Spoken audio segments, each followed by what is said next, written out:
The characters have finally been dropped sans Kali and Dory, so yes, I'm excited! So welcome to Aster's Sumeru trailer breakdown where I'll be giving my thoughts and other things about Sumeru. But before that, this video is sponsored by NordVPN. Ever get that feeling of someone watching you online? That's me. I'm watching you. Okay, so hypothetically, what if you don't like getting watched? Aw. Well, NordVPN has you covered with their amazing and easy-to-use VPN. Enjoy quality protection and malware blocker from the questionable stuff you probably search online. With 5,500 servers in 59 countries and availability on every major platform, it is impossible for you not to find a better speed to watch your movies to or play your favorite games in. Got a game that isn't available in your country? Well, NordVPN has you covered with that. You've got so many countries to choose from, so don't let your location, or your ping, limit what you can play. I personally use it to not get crippled when playing NA League of Legends. Why I'm playing NA League of Legends is something I'm not innately proud of. Regardless, protect your files and your passwords with the NordVPN bundle deal called the Nord Security Bundle, where you can choose from 3 cool plans and a bonus plus 1 month on top. You can use my link nordvpn.com/chillwithaster for a huge discount plus 1 additional month for free. And thank you to NordVPN for sponsoring this video. So let's begin with the island introduction in the trailer. This feels like the port included in the first trailer of Sumeru, and this might be the port Ormos. Or it's another town by the edge of the coast. Regardless, I love the slight tinge of green in the water, which is much more noticeable compared to other nations. Also, whoever designed Sumeru just really did not take away from the green aspects of this country. Then, we get another shot of a large tree with porcelain domed buildings. From the first trailer, we've seen another building by the port with the same dome-like ceiling, though these have a more columnar architecture compared to the wider styles of the others. We also see that Sumeru incorporates a lot of its buildings into nature, which I find amazing. And we also get information about the Academia, which is the ruling body of Sumeru which controls the state of affairs. Which, honestly, might not be a good thing. The Sumeru Academia is known for its ravaging scholars and unruly erudites, and most people that we've known who have underwent through the Academia had a horrible experience with that place. The idea that the scholars are also the ones that are managing Sumeru's national state of affairs really recontextualizes why they say they're facing a folly right now. The government being in charge of the education system is a double-edged sword. On one hand, it puts the educated in a position of power, but at the same time, they have a control over the flow of information and the mental means of production. But this time, it's the education system and the government coinciding, heavily contributing to what Dane said, that there's a push for folly. The scholars of Sumeru essentially don't have a higher authority that's telling them to stop what they're doing, meaning that they have full reign over what is considered as ethical academic practices. However, Kusanali would have been the one that was supposed to manage the scholars, but if what Dane says is true, she doesn't do anything about it. Next, we get the drop that there is a Gnosis-powered legacy left by the previous Dendro Archon that prevents adults from dreaming. The people take it as a sign of rationality and knowledge. The system implemented by the previous Dendro Archon referred to as the Greater Lord is called Akasha.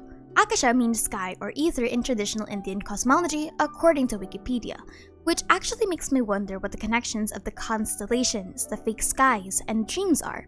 Dreams are, in Genshin as far as we've seen, are connected to a person's inner turmoil and inner developments. And in the 2.8 event, we know that dreams can be manipulated into mirages if you have a strong enough power source. This is what the Fatui's machine harnessed during their experiments on the island. For context, I'll be making another video in my theory about dreams and their connections with the ley lines, the fake skies, and constellations. But before that though, if this voice in 2.8 is Kusanali, I'll be leaving this fascinating relationship parallels here. Your dreams are like the pure and delicate bubbles floating on the water. The more beautiful the illusion, the more it fascinates me. Just like a bubble on the water. Beautiful for a moment, then total destruction. Also, if Kusanali is the voice in the 2.8 event that talks about dreams, I actually find it cool that Kusanali herself is interested in dreams given it was her predecessor that stopped them in the first place. But that leaves the question. Why would the previous Archon stop other people from dreaming? It feels like the Vision Hunt decree where ambition was the one stagnated, but instead now we have another aspect of humanity that is somewhat lobotomized. Regardless, we'll most likely find out about that in the future updates. If this is about the Cataclysm, then that also includes Conria, as Dainsleeve says that the people there dream of dreaming, which means that whatever the Greater Lord was trying to prevent will happen to Sumeru was what happened to Conria. much like how A was traumatized by the nation who fell to the heavenly principles, and that was amongst her inspirations for the Vision Hunt decree. I don't doubt that these all connect to the past, even with the old Greater Lord missing at the moment, or being the god of the woods, dead. But again, I'll cover that more extensively in another video. Moving on, we approach the Mushroomkin that we've seen from the chasm. This is where Shishroom came from, and I'm so excited for the new Mushroomkin. I find their race super cute. Also, there's one of them that looks like the Plants vs. Zombies scaredy shroom, so though the evolution of the mushrooms is what I'm excited about, and this is where we meet the new bosses. We know that there are sentient mushrooms capable of common language, so perhaps we'll just meet more like the Shishroom that we've seen in the chasm. But then we move on to the juicier ones, the Eremites. According to the current lore that we have, a scholar from Sumeru says that the Eremites are true soldiers of fortune who will do anything for money, and also warns that they have bizarre and formidable powers. The Eremites have a claim to part of the legacy, as a deterrent of a last resort in a crisis. An Eremite is a Christian hermit or recluse by definition, so what I'm wondering about is if they're Sumeru's nuke civilization that also had to fight the nail, much like the one in the chasm and Dragonspine. But given we actually have survivors, I am inclined to believe that this isn't as old as the chasm's ancient civilization, given that one is almost completely barren. They seem to take inspiration from Egyptian aesthetics, or I might be completely wrong. I'm actually curious if there's anyone that knows if the Eremites have a specific inspiration. But the redesigned machinations look really cool, and what I'm thinking is that the civilization took inspiration from Conria, given that ruin machines are Conrian. Or the other way around. But I'm interested what their connection is. But now moving on, we hit the characters. I'm going to go through a rapid fire of all of them and what I think about them. Tignari, I'm so sorry for how I pronounce, but for the context, it's not Tignari. Genshin voice demon of the world is happening over there. We have the word ghost in our vocabulary. Tignari is an Amorta researcher and a forest researcher. This is the voice that we hear in the Fatui trailer calling out to Kali. According to wisdomlib.org and Collins Dictionary, the Amorta is referred to as something spiritual, abstract, formless, intangible, and shapeless. The supreme form is flawless, pervasive, and facing everywhere.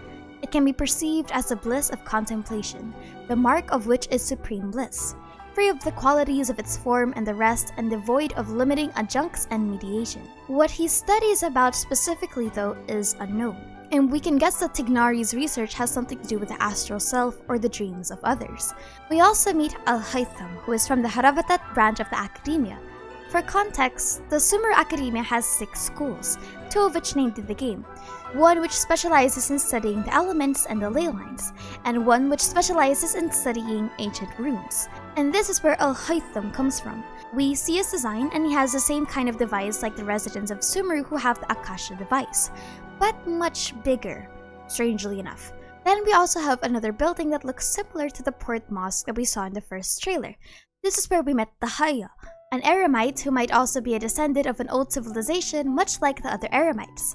We see a pyro symbol on her hip, and what are not cat ears, by the way. Those are accessories. Out of all the characters, I'm actually excited to see what her tale is, especially if she's from an ancient civilization. Ninu is a dancer that I've actually been hearing around was inspired by Persian cultures, specifically in relation to dance and aesthetic. This correlation wasn't something that I made myself, but there is speculation that her design, like the garb on her head, to the way that she was positioned in the trailer, has correlations with Persian dances that involve a lot of hand movements. Though we'll just have to wait until she's properly released to check the validity of that statement. And then we have the Gremlin. That, I swear, is the voice of 2.8. There's no way that this isn't her. You cannot pay me enough money to say that any of these characters are the voice in the Sumeru preview. The trailer refers to her as Naida, and you notice on her body that she doesn't have a vision. Or at least, none that I can find. Please don't just be the angle, that'll be so awkward. Regardless, we'll probably learn more about this Gremlin in the latter stages of the game.